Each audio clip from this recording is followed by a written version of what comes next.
exhibit today. Our regular meeting location, we were learned this morning, shut down last night permanently. Louder? Yeah, a little louder. Okay, I got my hearing aids in today, so everything sounds explicitly loud.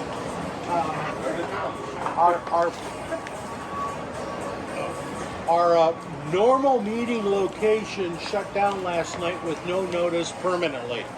So as moderators and that, and anybody's got any ideas, we got to find a place to meet. We've been meeting over there 14, 15 years. Yeah?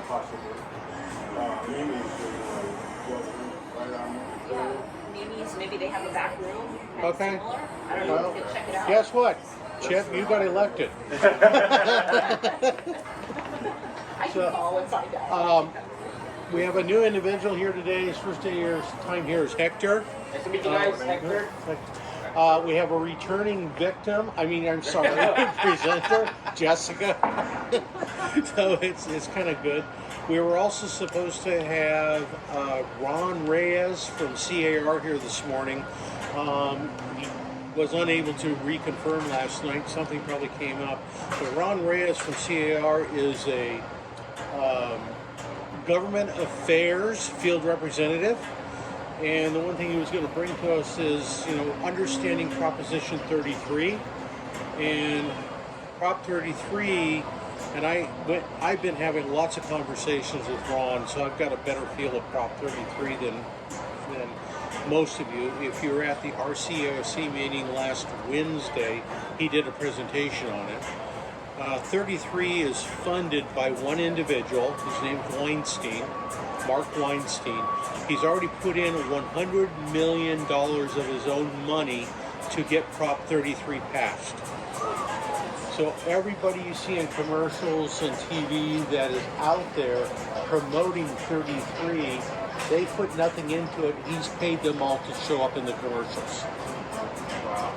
All right, this is his third attempt to bring in radical rent control to the entire state of California and dismantle the Hawkins rent control bill that was passed in 1990. So the way he looks at it, and the way CAR is looking at 33, it'll bring rent control down to the mom and pa who have a house they're renting for supplemental income. And if you intend to rent your house in the future, you'll have to go to a rent control board and get permission to do it. The law also would allow, if it's passed, 576 rent control bills, rent control councils in the entire state of California. Everyone on the council is appointed. They're not elected, and they can serve for life. Whose life? I don't know. They don't tell you. So, bottom line, Rafael and Simon here are going to talk to us about the changes in ADUs. If this thing goes, I see it as taking out the ADU business completely and putting you two guys on unemployment. Oh, you're self-employed. You can't collect unemployment. Maybe we can work here. Yeah. There you go. So, It was a sign. on behalf of Ron, I'm going to tell you, I'm going to strongly urge just no on 33. Just strongly. By the way, the first time this guy tried it, the rent control lost by 76%. The second time it lost by 66%. Right now, they're very nervous because each time he tries this, there's more people voting for it than there are against it. And we're getting close. One of the other propositions out there is anything to deal with housing. They want to lower the threshold from 66.33% to 55% to approve housing issues. Good question. He invested $100 million of his own money. What's his benefit? What benefit? These guys, the investor that invested $100 million. Don't know. Does he own a lot of real estate? Because We don't know. Oftentimes,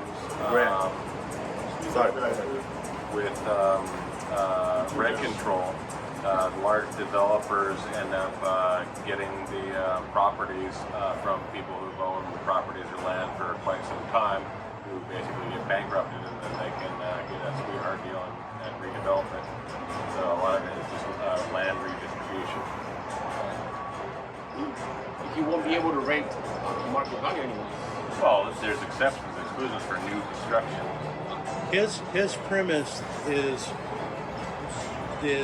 rental properties are owned by large mega corporations and hedge funds. Actually, in the state of California, rental properties, about 18% are mega corporations and hedge funds. The rest are small family businesses. Yeah, Hector, my experience normally these guys represent big groups with big interests. I'll give you an example. In Huntington Beach, the ADU is more restricted there because of the hotel lobby. Because when you build an ADU, you rent, so you're taking a spot from a hotel room. So there's a lot of politicians and battles and groups involved that try to change that and put pressure, put money. It's a game. That's what I see the way I see this. So there's something behind it, but CAR and everybody else can't figure out what it is. So there's a rumor he's connected with George Soros. So we know where that goes.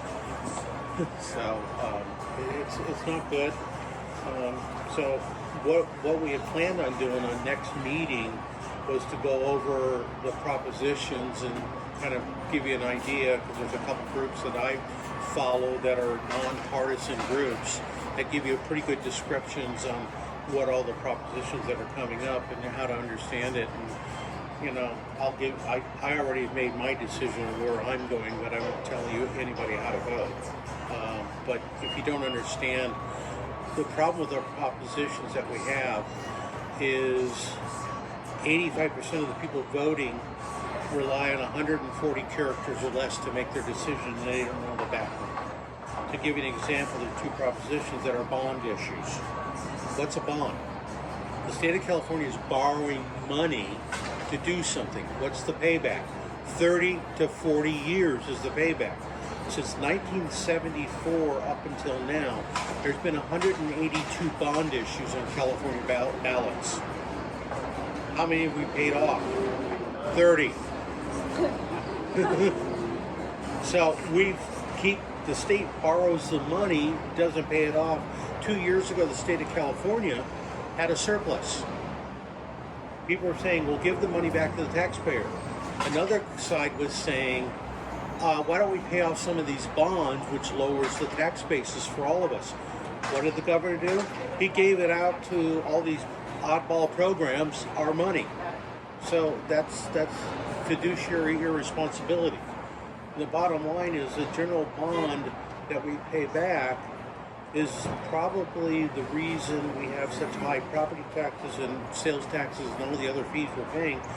We get all those bonds paid off, we could actually probably cut our tax bases and our taxes we pay by a half. So it's a big chunk of money. I was going to say, next week when we do that, it would be great to be able to have people that may not agree with one way and hear the opposite side, so we're all informed of what both sides are saying. Yeah. And that way, this is not meant to sway, this is the way you gotta vote. It's just meant to inform. That'll make it a positive meeting. Yeah, I agree. But I'm just kind of telling you, you got to look at the details. What's in all this stuff, Right. and understand what do they bury in here that they. 1,000 pages of legalese. Yeah, I mean it's only the average bond is about 382 pages. That's the average size. Yeah. And I'm sorry, I talked to my wife about it. Her attention span is, there's a commercial on TV. But she's like everybody, so I'm not saying it. On our sheets, they're on the back page. It was the email address for the group. Anything you want in there on the sheet, make sure you email me. If you don't email me or email the group, it doesn't go in the sheets. So if you got something like a really hot property you're trying to lease and you told us about it 2 weeks ago and it's not in the sheet today, it's because I didn't get an email. I'm not picking on you. But I'm just saying it doesn't happen there. Or if something's sold and it's still on the sheet, tell us to take it off. We try to keep these things fresh. The other thing on our sheets, we still allow you to put buyer, broker commission, or what your seller or landlord's willing to pay to bring a buyer or tenant. Why? This is not an MLS. Okay? So, you can still put it in there. And this is not for distribution to the public because it's why? Not an MLS. So it's just another resource for you guys to have to do things. You want to talk about the QR codes? Oh yeah. So just for everybody's benefit, all of our social media pages, you have a link to them via the QR code. So you can use their camera app on your iPhone or Android device and just click on the QR codes and we'll take it directly to our social media pages. In particular with YouTube, every time we have a presenter, we record the presenter, edit it, and put it up on the social media channels.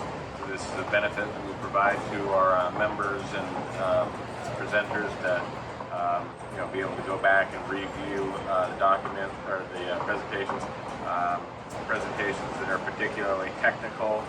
More often than not, people will say, well, I remember Rafael talking last year about SB9. There was something specific he said. Let me go back and watch that again. So it's a great resource, especially when it comes to technical matters. As we all know, there's lots of legal changes continuously going on. And so it's really important to keep on top of this with your respective businesses that are real estate related. So, like, subscribe, share, invite other people to engage, and it's also a great way of helping to promote this group, bring in new folks that haven't attended before, and all that good stuff, as well as promote your own businesses. So please make sure you're engaged in all that stuff. So that's kind of it. And by the way, some of those groups, when you get in there, you can post your properties on some of those sites and whatever things you're looking for, ISOs, in search ofs. So, just engage. We did pick up a new member because of our social media. So, who's in Barstow. She drives down here once a month. So, she's turning out to be a pretty good asset to the group. That's the reason why our tagline is the most valuable commercial real estate group in I think Southern California is the tagline. Well, we may become a commercial association of realtors at this rate. Yeah. So, all right. Before we get started, any questions? I want to thank you all for being able to pivot. That tells me you are professionals in your business. Because we are in a pivot business. So anyways, Rafael, Simon, all yours.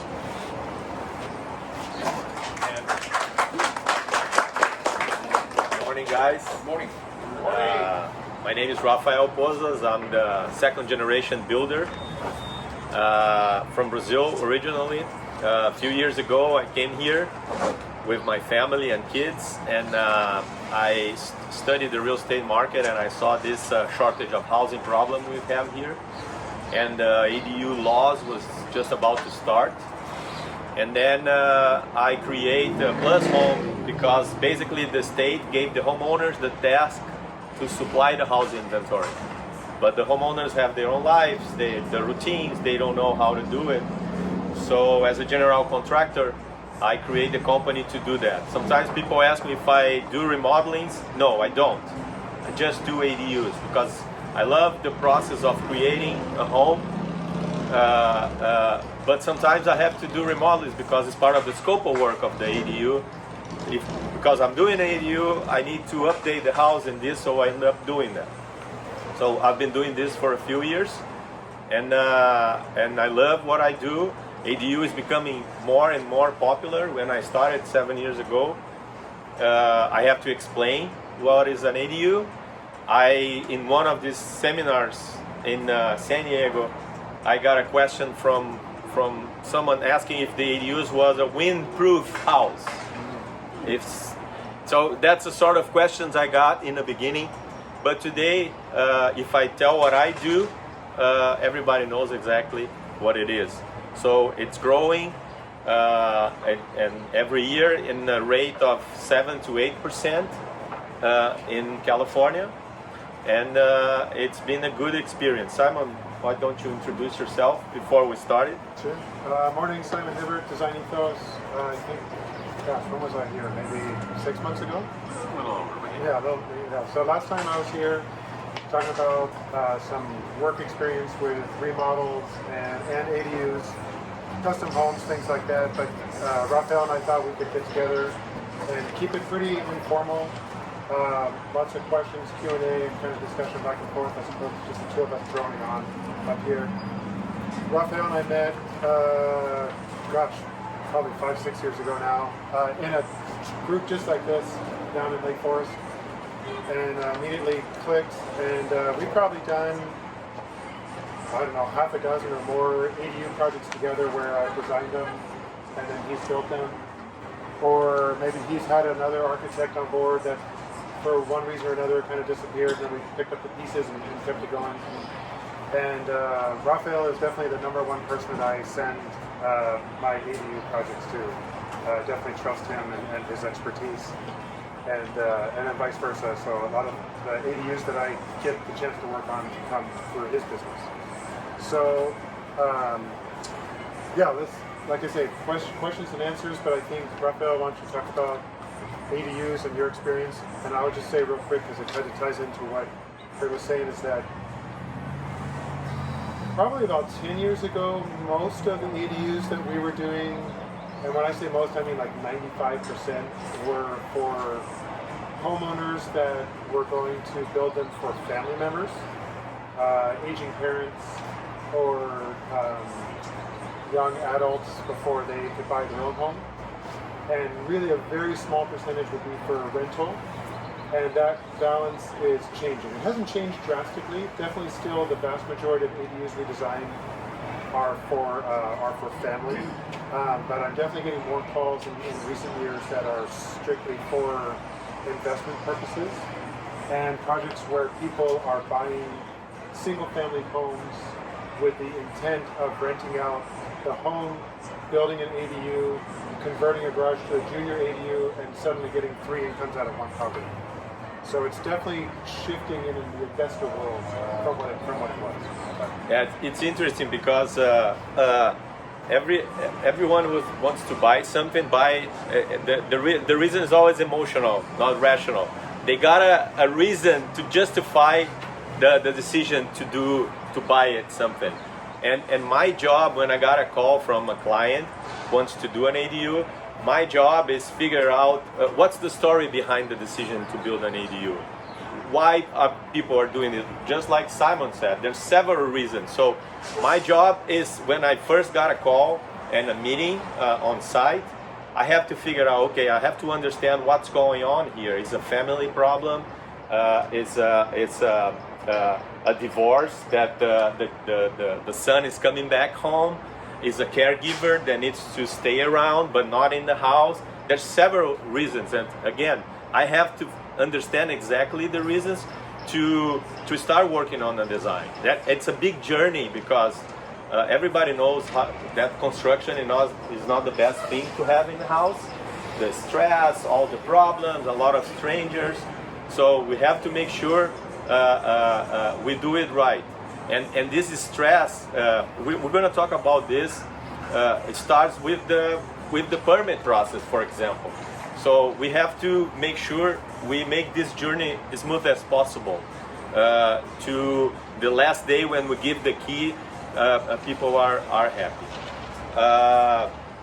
So this is the way I try to figure out what's going on with our clients. Is I gave you this Q&A. This is exactly how I start the process when I meet for the first time.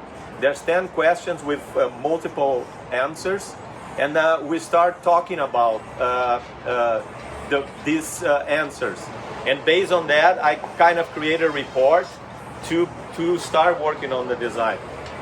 Because we're doing this in an informal way, I thought it would be good that I bring this to you and then we start talking about, and you guys can bring the questions you want. We can also bring important pinpoints to our conversation, right? Well, when the first thing we have to do is, okay, figure out what's the reason to build an ADU, but then we have to do the design. Is where I engage Simon to do the work. And Simon, why don't you talk about how you start doing the design meeting?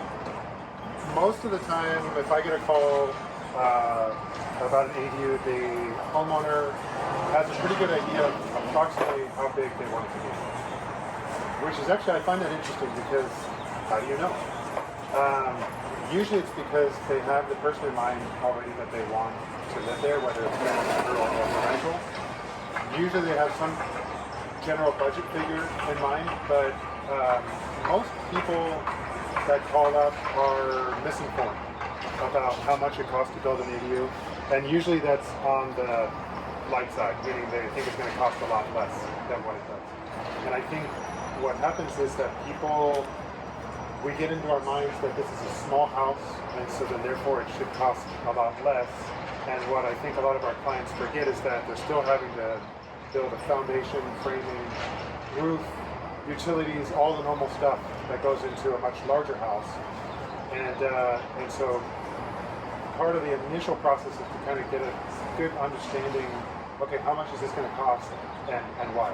Yeah, Chip. You guys don't do prefab, do you? You do ground up, you do from scratch. I will say that in all of my years of experience, I've had maybe only a handful of projects that have come across that are prefab.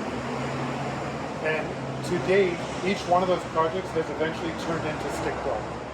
And generally, it's because the prefab companies, and I don't knock them by any means, they're doing a great job marketing.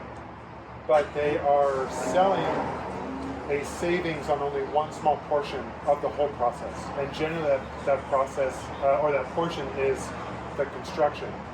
And not to discredit anybody who's building, but in an ADU or in a permitting process or a construction process, it's only a small part that they're actually saving. They're not saving the conditions of the site, the permitting process, the source of the materials, the choice of which prefab company to use, the financing, et cetera, et cetera, et cetera. And more often than not, it turns out that it's not a savings for them, and so then they go a different direction. Yeah, another thing, because the prefab needs the foundation and connect the utilities, they need a contractor to install the prefab on site. So because of that, I receive contacts from multiple prefab manufacturers to help them with the setup. And by doing this, I learned that there's a few places that fits better the prefab and others don't. For example, the coastal zone, most of the cities require to the ADU match the existing house with the layout, architecture concept. I honestly believe that if you do it right, you add more value to the property. But the cities also has their requirements to do that. You have to do French doors, French windows to match the house. You can do a slider in the ADU and casement in the existing house. Some cities are more picky with that, others more, they let it do it. But for those cities, the prefab is a no-go because you can match the prefab with the existing house unless you demo the existing house and put two identical prefab, which I don't think is the smartest way to do it. But if you go inland, I know you guys have a lot of connections with lands inland like this Joshua Tree. So the prefab fits more for those areas that non-development or starting the development. And for example, with the empty vacant lot, you can put two nice prefabs next to each other and make a good landscape around it. So this is my experience and my vision. If I'll go for a prefab, I'll think it could be more beneficial to do those cities inland. But if you do coastal or even here Fullerton or Brea, you have to consult with the city what your limitations on doing differently the ADU from the house. Have you run into issues with impact fees? Yes. I'm doing a 2-story in Costa Mesa, and 1,000 square feet, 2-story, and above. Correct me if I'm wrong, Simon. Above 750, you have impact fees, and for Costa Mesa, I think it was about $10,000. Yeah, so most cities, there are a lot of different numbers in the ADU game. 749 is kind of a special one because in most cities, if you build an ADU that's 749 or even a 799 square feet or less, you can save all those impact fees. It's like an incentive, basically. In other situations, 799 is a special square footage because if you hit 800, now you have to take into account like lot coverage or FAR or other types of parking requirements or things like that. So the state of California governs sort of the general ADU guide or ADU laws, and then each city implements them a little bit differently. Some cities are more open to ADUs because they need more housing. Other cities are more closed off because they don't need it or their constituents don't want it. So every city's a little bit different, but yeah, you can definitely avoid some impact fees depending on the size of the ADU. What's the minimum square footage to be qualified as an ADU? 150. 150. And that does not need the bathroom, correct? No, you need a bathroom and a kitchenette, right? Kitchenette. And a separate address to, right? It'll depend slightly on the city, but some of them are 250, some are 150. If you do a junior ADU, which can be up to 500 square feet, you can reuse the bathroom that's in the existing home, for example. You can share the bathroom. So sometimes when people convert a garage, let's say a typical garage might be either 200 square feet for a one-car garage or 400 square feet for a two-car garage. It's not a lot of space to begin with, especially the 200 square foot one. If it's an attached garage to the home and there's a bathroom right there on the other side of the wall, that junior ADU can use that bathroom and have that connection into the home. Yeah. I learned that there's a sweet spot between 650 to 750. 750 to avoid the impact fees. And with 750, you can put a nice 2-bath and 2-bathroom. Then you can rent for 2 people separate or for a small family because you have 2-bathroom and 2-bedroom. And also, the bigger the ADU, less expensive per square feet because the most expensive rooms in a construction are the kitchen and the bathroom. If you divide it for a bigger footprint, right, you have less dollars per square foot. So if you go too small, it would be very expensive, and then you have to figure out. I always suggest and advise my clients, if it's a rental for rental purpose, check the market. How much is the rental market for a studio, 1-bedroom and 2-bedroom? Because then you can figure out the return on investment based on how much you're going to spend with the construction and how much you're going to get with the rental. But the sweet spot, right, Simon? Because the 650, you can do one bedroom and 1 bathroom, very nice one with 650. But you can also do a 2-bedroom, 1 bathroom with 650, very nice. So, and the cost per square foot is cheaper than a smaller ones like a 500 or 400. It's going to be more expensive per square foot. Yeah, most of the ADUs we do are probably between 500 and 800 square feet, kind of right in that range. We do have some clients who call up and they say, what's the max I can do? 1,200 square feet. Okay, that's what I want.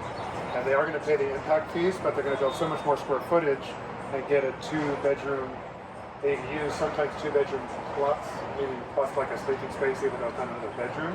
They can bring in a much higher rent, and it can offset the cost for that additional construction. Yeah, and 1,200 is usually the 1,200 is the state's maximum, and then the cities sometimes implement maximums that are a little bit lower. So for example, we've hit maximums with certain cities where it's 1,000 square feet. And that might be eventually considered illegal, and there might be a case brought against the city, and they might win, but that's, there's years to get there. And that happened in in Dana Point, for example. They found the city was being overly restrictive on some of the ADU laws, and so there was a court case against them. The court case won, and they had to lessen those restrictions, but 2 or 3 years went by in order for that to happen. Other maxims, like I said, junior ADU, which is slightly different than an ADU, 500 square feet is the maximum. Yeah. What's the number one reason? You said there's a lot of different reasons. What's the number one reason that people do ADUs? Yeah, like Simon said, for me, my clients are half and half, like a family space for senior, a doctor, for example, in North Tustin.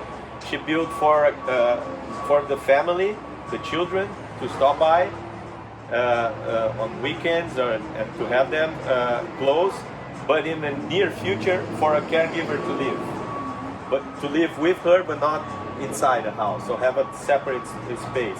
I have young couples that recently purchased the property, the house, and they're open to put an ADU to get an extra income and pay less for the mortgage of the house. So, and also you guys know better than I that you can get a HELOC from if you have equity, and then invest in ADU. So it's not the best time now due to the higher rates, but there also they do that. They're moving down. Can you build ADUs for commercial use? You mean like on a commercial property? Yeah. Not. ADU, like if I wanted to have my own real estate office behind the house. Okay. Well, probably yes, depending on the city and their zoning law for that zone, if they will allow like home businesses. So the city would allow you to build the ADU on a single-family residential lot, for example, but you'd want to make sure that you could, by your zoning, be allowed to have a home business there. So if you already have your home business, like if you're going to have a business at your home, your architect office operating out of your house, then yes, you could. Yeah. Does anybody have multifamily properties? So multifamily can have ADUs. Multifamily, you take kind of one of two routes. Either you can take your property and you can build 2 detached ADUs, like basically just 2 units additional, or you can use what's called the 25% rule. The 25% rule says that you take the number of units that multifamily property has, and then you say 25% of the number of those units, you can make ADUs of that same number. So, for example, somebody's probably better at math. Let's say you have 8 units, right? A quarter of 8 units is 2, is that right? 4, 6, 8. So you could put 2 ADUs on that property, and so on and so forth. So sometimes if you have these projects, like I had one in Huntington Beach, and it was, I think there are 130 units in this apartment project, right? And you could convert garages, for example, you can convert non-living spaces on that property into a number of ADUs equivalent to 25% of that total amount. So we did a couple of projects in Fullerton, in Garden Grove, where we converted like 8 garages into ADUs and boost the number of units on that property. So that's another method. What's the average cost per square foot? The cost per square footage? Yeah. That's a good question. Nobody wants to answer that question. Yeah. Yeah. First of all, you're doing an investment, so it's more expensive than a house for sure because it's small, like I just said. 300 for the house, right? What? Square footage that costs like 300 for the house. Yeah, I'll give you a range between 300 and 400 for mid-range fixtures, and 400 to 500 to high-end. But also, like I said, depending on the size. If you go small, it could be more than that because you have a small unit. 10 years ago, it was probably 150. 5 years ago, it was 250. Now, if people call, I tell them at least 300, if not 350. Yeah. At least to budget. And that's, like you said, with mid-range stuff. You know, not high-end. But yeah, we've done ADUs that are 900, 1,000 square foot because of like what Rafael said. If you do a 300 or 400 square foot ADU, you know, and it costs X number of dollars, then the price per square foot is so much higher. Yeah, and also when you, for example, if you call like a plumber to stop by and estimate the job, and he goes there in the job site and then has one bathroom, the kitchen, he's gonna give you one price for him to go there and work and do his work. So if you do a bigger unit, that would not be the double, or it's gonna be almost the same thing, but you have more square footage to split all that commitment, time, work. So, and it works for all trades. So it goes like that. I have a question. I don't know if you know the answer to this, but when you put an extra property on a piece of land, how does that affect your property tax basis? Because now you have a new addition. So, and if you're saying it's a separate address, does that become like a separate parcel that you're paying on, or how would it affect that? Yeah, I'll tell you when we are about to finish the project, like the construction almost done, you have to report the cost for the addition, for the ADU. And then when I have these meetings with my clients, how much we're gonna say it costs, how much we can do this and how much we can do that, just to lower as much as we can the value of the work, in order to, when we reassess, you have a different, I don't know, I think this is the best question for a CPA,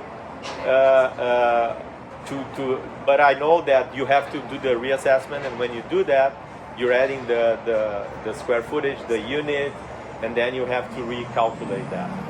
I'm not an expert by any means, but what I've seen so far is that if you were to build a detached ADU, you get a supplemental tax bill, so it doesn't affect the main house. Right? It doesn't change your taxes. That's right. It doesn't reassess the main house by any means. You get a supplemental bill for the ADU, and then I've heard something which maybe someone here might be able to confirm. I've heard some people say that depending on what the realtor judges the value to be, they can either assess that ADU at the same dollar per square foot as the main house, or they can do it at half. So depending on what your situation is and what you want, right? You might want every dollar per square foot out of that for the value of the home, or you might not, depending on what the tax base is. So, but I'm not an expert in that field, that's for sure. Establish a new APN then for the ADU? A new APN number? Yeah. I haven't seen that because it's not technically a new lot. If you get into SB9 and you split the lot, then you'll have to have a new lot number for that. I didn't know if you would just for the ADU. Not for an ADU that I've seen so far, because you're not dealing with the land. You're basically adding like almost like a condo to the. Really, isn't it the reason why it needs a separate address is for fire, like emergency reasons, right? So far, it could be. Yeah, I haven't seen a real hard and fast reason why. That may be it. I mean, junior ADUs don't require it. ADUs do require it. SB9 units do require it.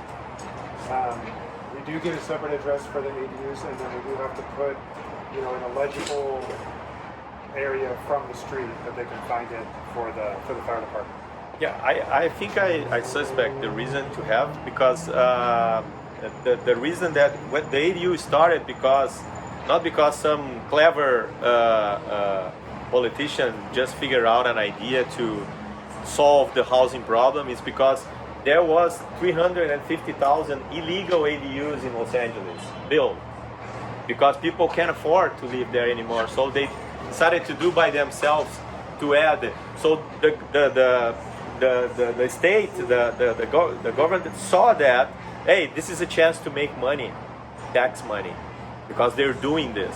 So that's why I think, Greg, all these obstacles that I'm seeing throughout the years, it's something that won't stop this to grow, because this bring tax money. And what happened since the law started becoming effect, and the number, the separate number is to reassess for tax purpose, is to have their own separate bills. The power company is all addressed like a new house, so they can collect more money. It works like that, I think. I was going to say, if you're going to rent the ADU, they need their own address so they can get their bills and mail and all of that. Metering becomes a big thing too. You know, do you split the meter, do you sub-meter, and that's changing. That's one of the, you know, the laws are always changing, and also the utilities are also changing. But that's one of the newest things to have ADUs have their own meter, their own utilities. So, single-family lots in general can have one detached ADU and one junior ADU. Some cities will allow 2 detached ADUs. Corona is one of them. Or you can choose like combinations between one junior ADU, one detached, one attached, etc., etc. So it does vary city by city. Junior ADUs oftentimes are garage conversions, but they can also be converted from a part of the home. Like if you had a downstairs bedroom and bath and you didn't really need it and you wanted to convert it into junior ADU, you could do that. We might do that at our house, actually. What else? HOAs. So HOAs by law cannot prevent ADUs from going in. A lot of people think that they can. The law is a little bit, not always 100% clear, but basically they can impose reasonable restrictions. A reasonable restriction would be, for example, that it looks and kind of feels like the main house, but it can, by law, prevent the ADU from going in, just like it can't prevent solar panels. A lot of people, like I'm on the HOA architectural committee for our neighborhood, and people come in all the time with solar panels applications, and they're always worried that, you know, we're going to reject it. By law, you can't. And that's no problem anyway. I have 2 experiences with HOA so far, one good and one bad. The good one, we just fill out the form and we send the plans attached, and they just say okay. And when you send the form, you explain that you're going to match the house, because the HOA worry about, are you going to build a pink house here and it's nothing to do with the neighborhood, stuff like that. So you write, say, no, we're gonna match the house, it's gonna look like the same, and then we attach the plans, and this one just answer, sign, and say, go for it. We don't have any issues at all.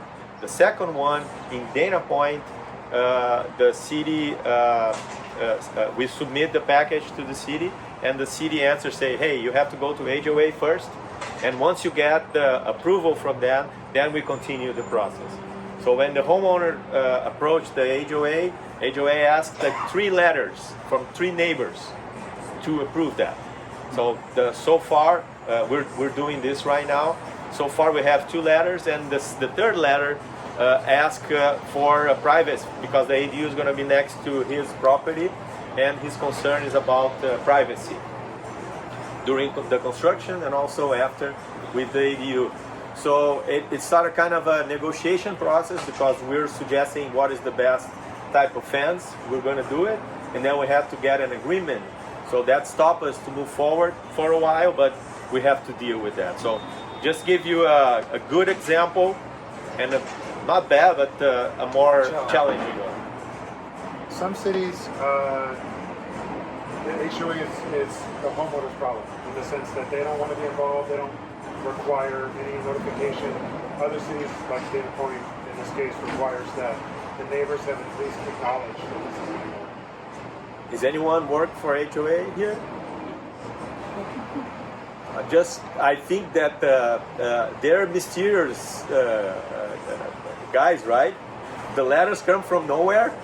You don't have an address to go meet them and talk to them. It's so funny. It looks like the documents fall from the skies. They have to do this. Every city is a bit different and has different needs. There are some tricks, like the size of the AD, like we were talking about. Another trick is if you have a public transit stop, a bus stop, within a half mile of the property, then you can be exempt from adding a parking space. In most cases, even adding a parking space isn't that big of a deal, because if the home has a regular driveway, that driveway can count as the parking. even it doesn't matter so much how the person is using it. They might already be using that driveway space for their own car. It just has to show on the plans that the space is available. So when you're planning these ADUs, you have to take into consideration setbacks that are required by each of the. Good question. Let me. What was the question?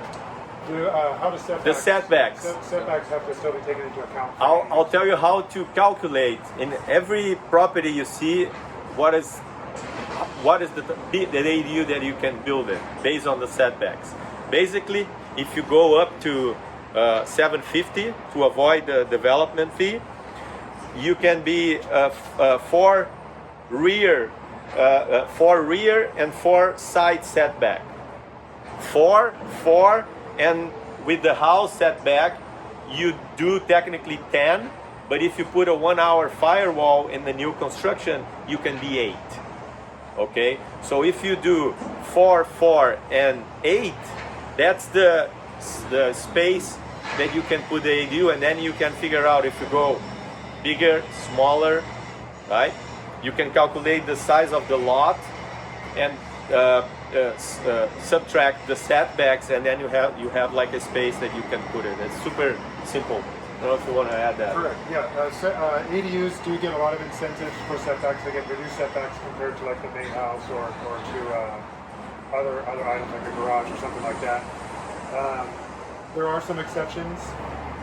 And then also attached ADUs. So if you were to build onto the back of a house, the attached ADU can also have those same benefits, those same incentives compared to the main house. And also the attached ADU, you don't have a setback from the house because you're attaching with the house. Right. So then you can do in a smaller lot. So you put the ADU next to the house, and then you just count the 4 rear and side setbacks. One thing that gets confusing for homeowners is that we think of the city as one entity, but then within the city, we've got the different departments and they have different needs and restrictions, right? So like the building department is different than the planning department. So you might get a reduced setback from the planning department, and the building department says that's fine, but you have to do this in order to conform with the building code. So, we'll get homeowners that will call up and they've gotten some information, but not all of it. So a lot of what we do is guide them through that process of permitting and understanding the lot coverage, understanding the setbacks, and all of the details and all the information that goes into the ADU. Are you seeing requirements for automated fire suppression systems including ADUs? As of right now, the code says that if the existing, let's take a single-family house, for example, if the existing home does not have fire sprinklers, the ADU is not required to have them, unless there's like an overriding exception. For example, if you're in a very high fire hazard zone, and the ADU is set pretty far back from the street and the fire truck can't really get to it, then they may be required to have it as a special condition. But in most cases, if the main house doesn't have it, the ADU does not have to have it. In a multifamily scenario, if the existing building does not have it, then the ADU does not have to have it. But if it does, then it does. So it depends on the existing conditions. On new construction, so when you do, if you had a blank lot, like a brand new house, the brand new house would have to have fire sprinklers, and the ADU would have to have fire sprinklers. Let's see, what else? You guys have probably heard about SB9. Okay, SB9 has some things in common with ADUs and some things that are different. So ADUs typically are limited to about 16 feet of height limit. Sometimes they can get up to 18 feet. So basically that means you can get a one-story ADU. Sometimes we'll do a one-story ADU plus a loft space up above. SB9 units kind of look and feel the same, like they're a detached unit in the back of the lot, but they can have the same height restriction as the main house. So if the zone allows for 2-story or even taller, then SB9 can have 2-story. We've done that before.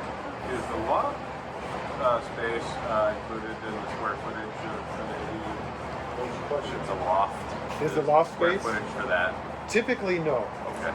And the reason is usually the loft, because of the height limit for an ADU, the loft is maybe used as a loft down the road, but it's permitted as a storage space or uninhabited space. This is a silly question, but can you do a basement? Yes, you can. You can do a Yes. basement ADU provided that you can A provide basement the, and first floor.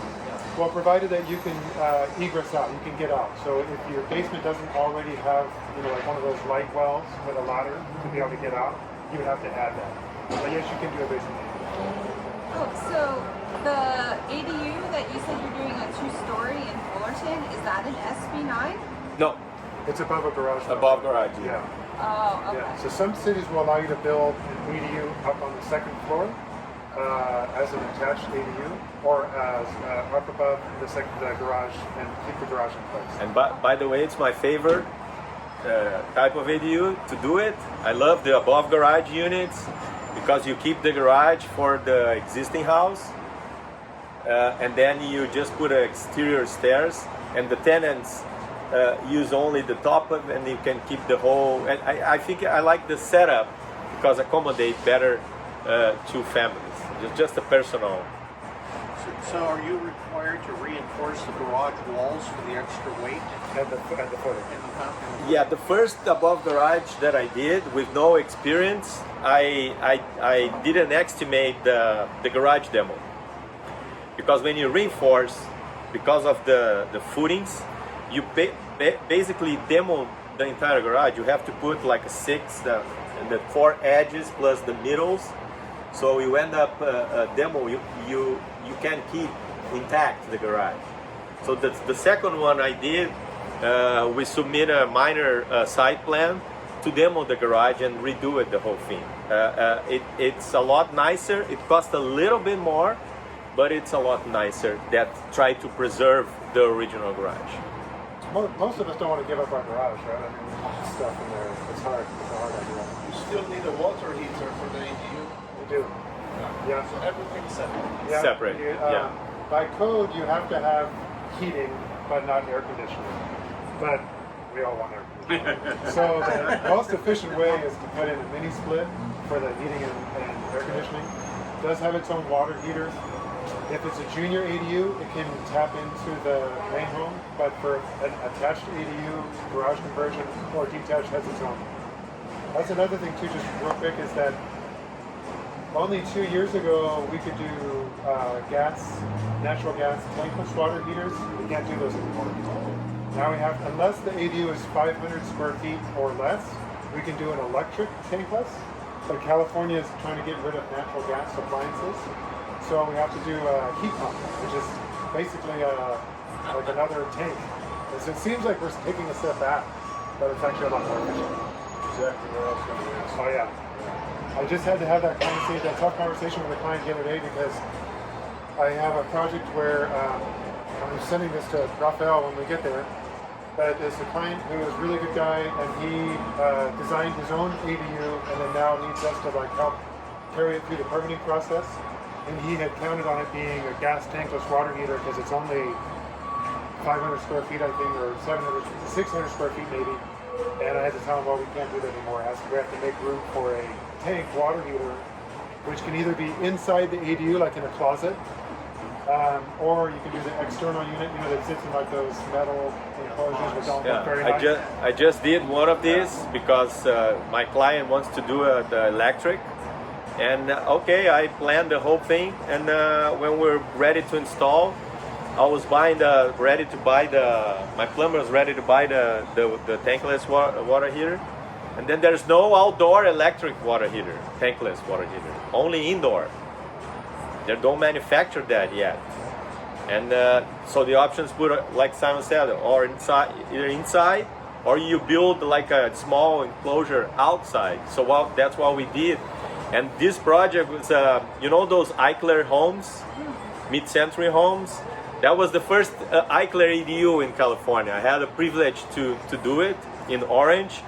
And because of that, the siding of the Eichler, we built this enclosure, the same material. We paint with the same color. You barely see it, but it's there, like a box outside.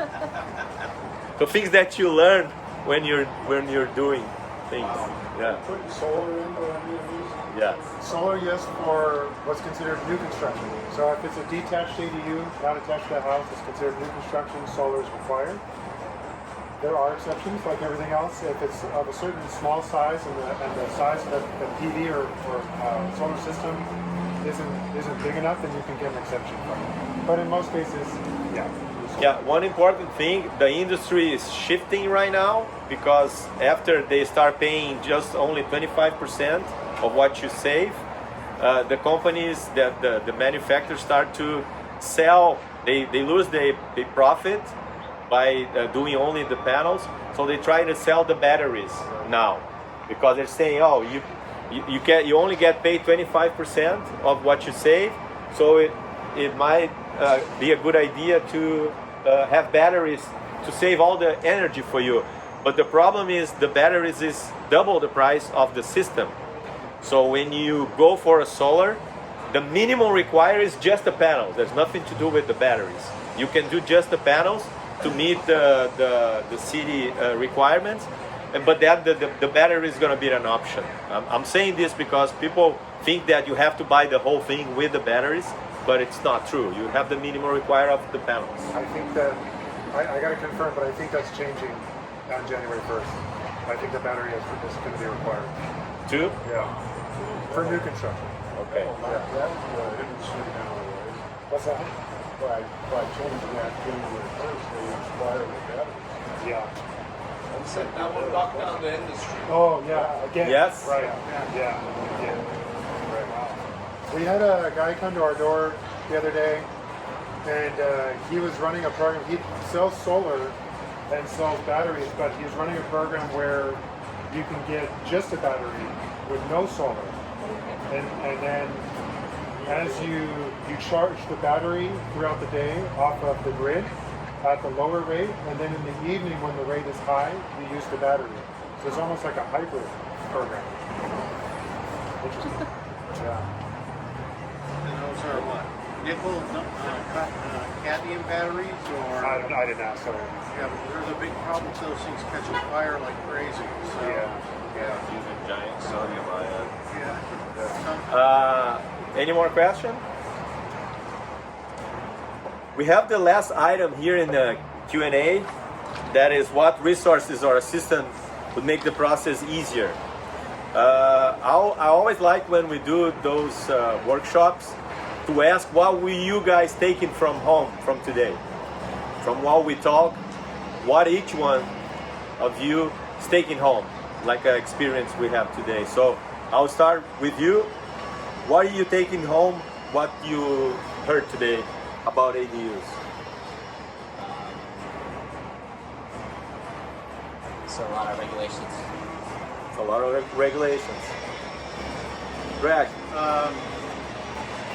I think that the industry has matured to the point where, from what I'm hearing, it's matured to the point where there's a lot less guessing going on, and it's becoming more formulated and more easier to apply to someone who wants to have something done and make the application work. Sure. Yeah. Ben? Yeah, I think for me, understanding generally, there's a lot of tension right now. The haves and have-nots and the NIMBYs. A lot of younger people, there's a huge need and demand for housing, and I think there's going to continue to have this process worked out. I think ADUs is probably going to be a significant part of it, but I think also there's going to need to be other ways of trying to address the housing shortage as well. So it's going to be an area of continuous change for the foreseeable future. Jessica?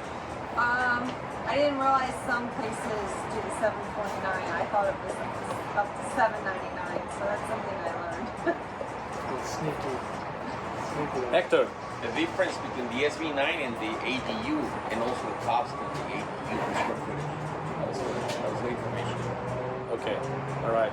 Chip? I think the step-by-step is very important, and also for my kids, the possibility of them putting an ADU in the residence they don't see in the area.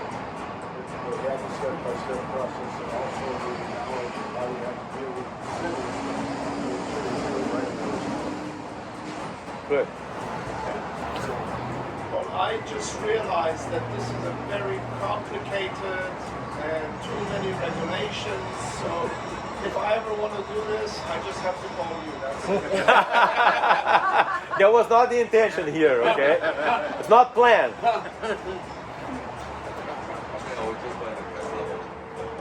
What did you say, sorry? I said I was just by the Tesla. Just by the Tesla, okay.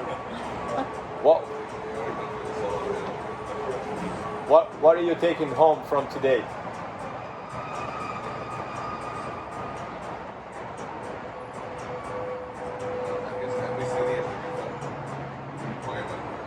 Yeah, it's like every city is slightly different.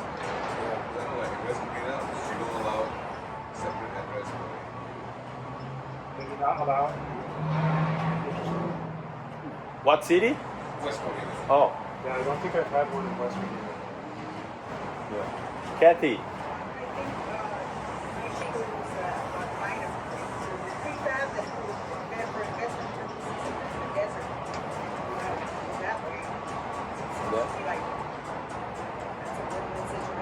Yeah, definitely prefab. If you're pretty far out there, like Big Bear, Arrowhead, somewhere where it's difficult to get the trades up there. It's difficult to get these. Like I have a home in neighborhood, so maybe Yeah, well then a prefab might be a good. to a desert area. Right. And if you've got a big lot, no HOA, you know, not a lot of oversight, then it can be a win-win. Yeah. But here in these areas, most cities, if not all of them, they demand that it looks similar to the main house, which, you know, they're really cool looking prefab ADUs, but they tend to be very contemporary. And most of our housing stock is traditional-ish, so it doesn't quite jive.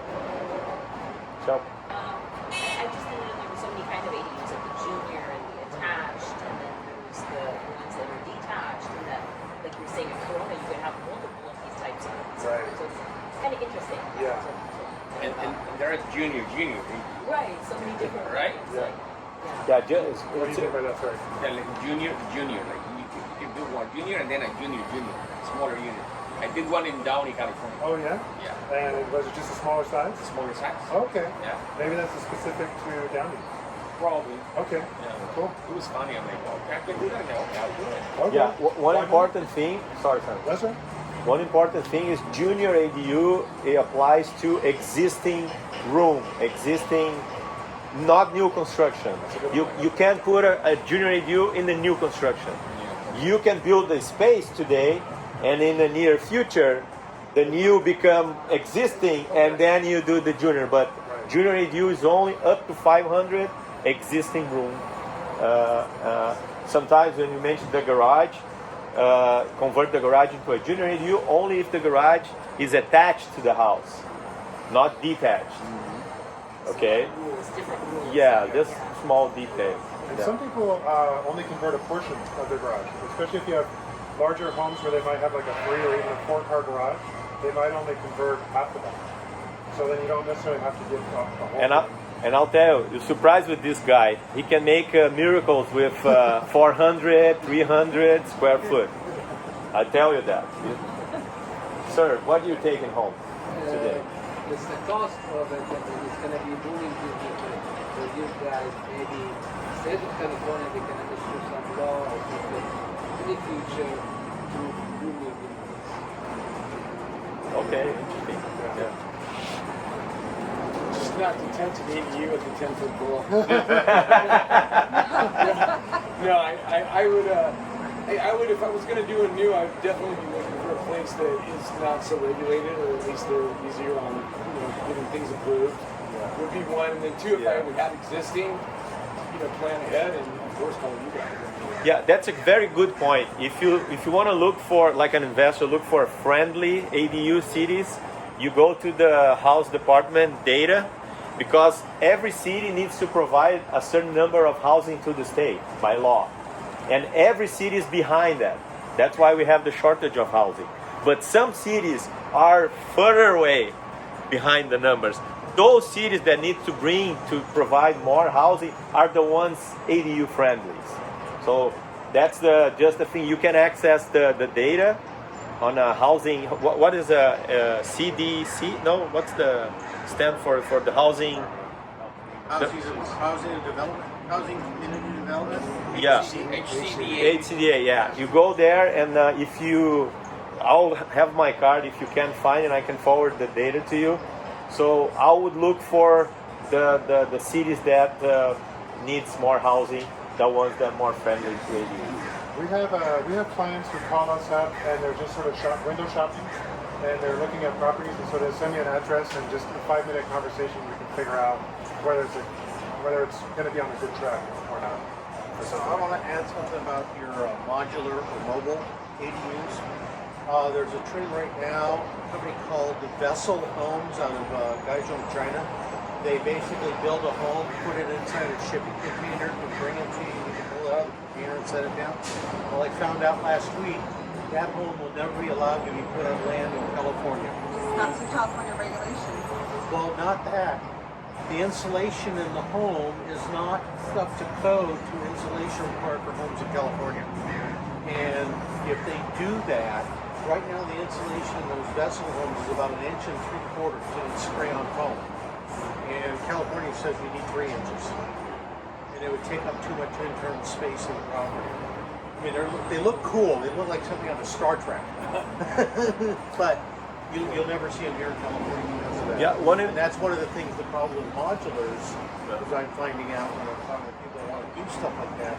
Well, maybe we do a stick built because it fits code where the modular, or the guys that do modulars are doing it in California. Yeah. They do have to get state approval if they want to be prefab and be in the state of California, and a lot of them don't have that. Right. Yeah, that's a very good point, because if you do a prefab, a modular, because it's not built on site, it's a manufacturer in a facility, it's not a city permit, it's a state permit. You permit with the state, but you have to, there's a coordination to set up that permit prefab to the existing site. So you need a guy like Simon to coordinate the prefab with the lot. Not only for the normally you do a site plan, you put the prefab, and then you get all the approvals with the city local, but the permit for the prefab is a state. That's important thing. People say, no, it's super, it's faster because it comes with the permit, but then you have to coordinate because of the utilities and the local, the foundation, the local work that you have to do. Let's put it that way.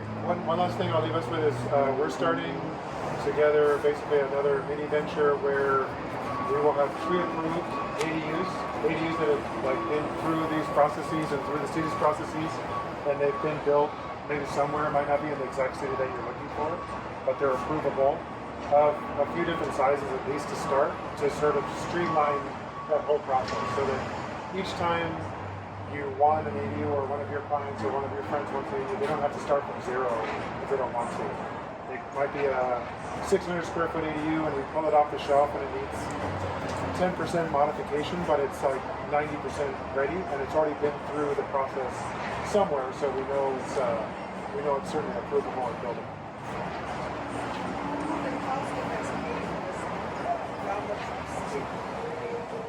What's the cost of building an ADU?